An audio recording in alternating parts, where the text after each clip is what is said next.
Hola, soy Luz Saldívar y continuando con mi introducción a los lenguajes simbólicos, hoy quiero comentar algo sobre el libro de las mutaciones o el I Ching. Es un libro muy tradicional de la cultura china. En su versión más conocida es la traducción al alemán de Richard Wilhelm, que encima tiene prólogo de Jung y incluye también un poema de Borges.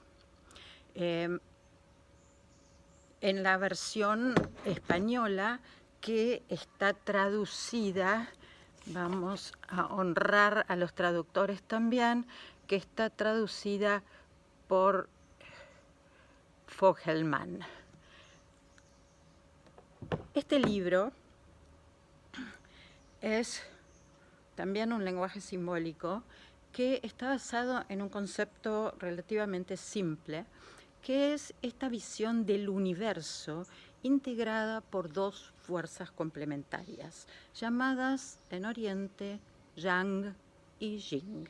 Yang sería la energía activa, simbolizada por el cielo, Jing, la receptiva, simbolizada por la tierra.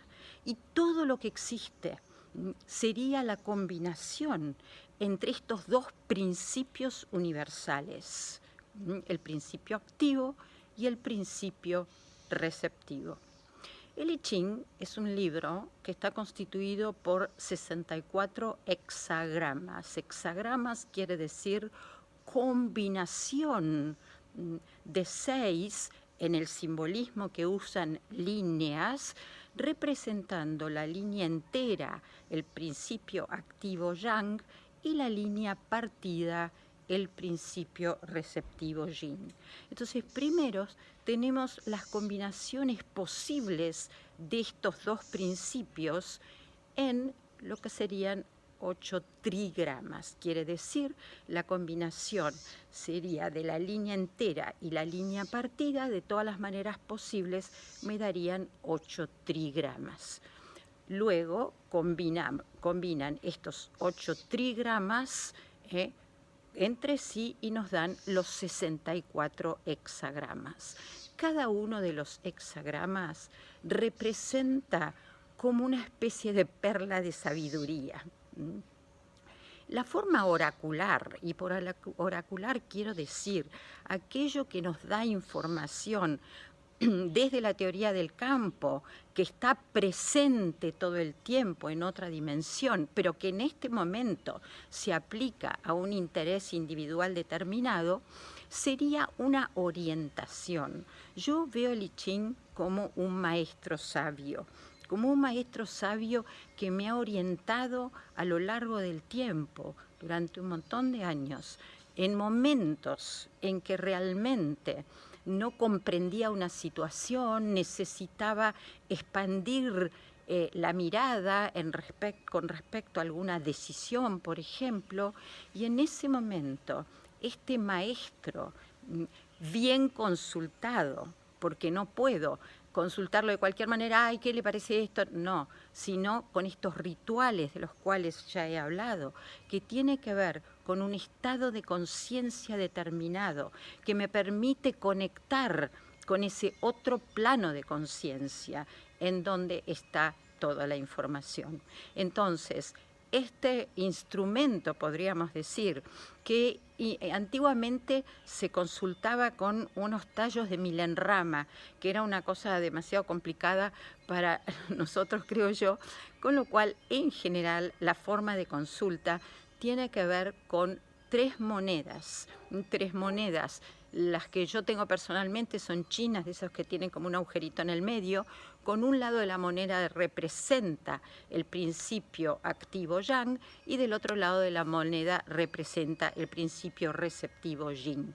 Y de esa manera nos da las combinaciones posibles que hacen que nos oriente a elegir uno de esos 64 hexagramas que van a ser algo así como la palabra del maestro, todo entre comillas, por supuesto, porque estamos hablando, no nos olvidemos del lenguaje simbólico. Entonces hay una parte sabia de uno que conectaría con esa parte de sabiduría que está en el cosmos. Y de esa manera nos puede servir de orientación. Insisto mucho en que el ritual de conexión es importante, porque he tenido muchas frustraciones en personas que han dicho, no, pero a mí no me sirvió, a mí no me dice nada, y seguramente que no, de la misma manera que yo no estoy preparada para mirar algo y capaz que no lo voy a mirar y no lo voy a ver. Hay como una preparación que influye en la mirada que tenemos, pero en este caso concreto influye en el nivel de conexión. Así que esto es una introducción. Este libro, que es el más consultado, el que generalmente tenemos todos los que nos hemos interesado en esta sabiduría oriental, es un lenguaje bastante complicado y tiene comentarios, por supuesto, para explicar lo que significan un montón de términos, de conceptos, es decir, todo lo que hay desde esa cultura. Pero yo no sé si algunos de ustedes se acuerdan del resumen Leroux con el cual a veces estudiamos para los exámenes cuando estábamos apurados. Hay una especie de resumen Leroux, para mí muy bien hecho, maravilloso, de un argentino llamado Carlos Molinero, que se llama El I Ching personal. Y eso nos simplifica un montón la comprensión, está traducido a un lenguaje absolutamente cotidiano, en donde todos podemos comprender la esencia de lo que eso nos está transmitiendo. El otro comentario que me gustaría hacer para redondear este tema de los lenguajes simbólicos es hablar un poquito de la numerología. Hace muchos años, una numeróloga de Estados Unidos estaba de visita en Buenos Aires y para contarnos lo útil de saber algo de numerología nos dijo, dame el nombre de tus dos hijas mayores en ese tiempo. Entonces le di el nombre, así como está en el documento, de mis dos hijas mayores. Agarró lápiz y papel, empezó a hacer un montón de calculitos, en donde después me di cuenta de que a cada letra tenía un número, y a su vez ese número tiene una simbología. Entonces, en pocos minutos, me describió las personalidades de estas dos hijas mías, que bien diferentes son, como si las conociera de toda la vida. Y ahí me explicó la importancia de poder entender este otro plano del simbolismo que nos permea, que está presente todo el tiempo, solo que nuestra cultura occidental nos ha condicionado a alejarnos de eso, porque como no se puede probar científicamente no existe, por ejemplo. Entonces, los números tienen una relación con las letras, y esto lo sabemos desde los lenguajes sagrados.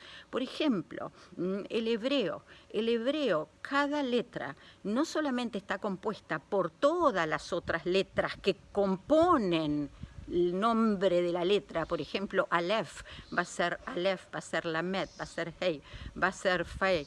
Entonces, sino que además cada una de esas letras tiene un número.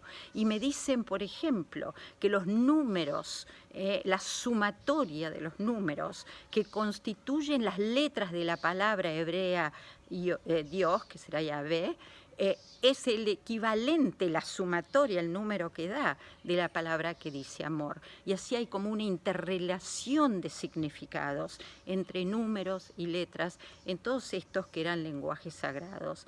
Y de hecho, esos lenguajes sagrados fueron traducidos a nuestros idiomas y perdieron un montón en el camino. Por ejemplo, Jean-Yves Leloup, que es uno de los, fue un monje que se dedicó a estudiar todos los idiomas originarios para traducir bien las escrituras, para que no se deformase su significado. Él dice, por ejemplo, que la palabra amar, cuando la dice Jesús y cuando la dice Pedro, en el idioma original son palabras diferentes, se relacionan con diferentes niveles de lo que implica la palabra amar, por ejemplo. Entonces, ¿por qué traemos esto de los lenguajes simbólicos? Lo traigo porque para mí es como desvelar, es entrar en un mundo mágico que nos expande la conciencia, que nos permite ver una realidad tanto menos limitada por nuestra mente racional occidental, tanto más amplia, tanto más rica, que le puede dar tanto más sentido a nuestras vidas.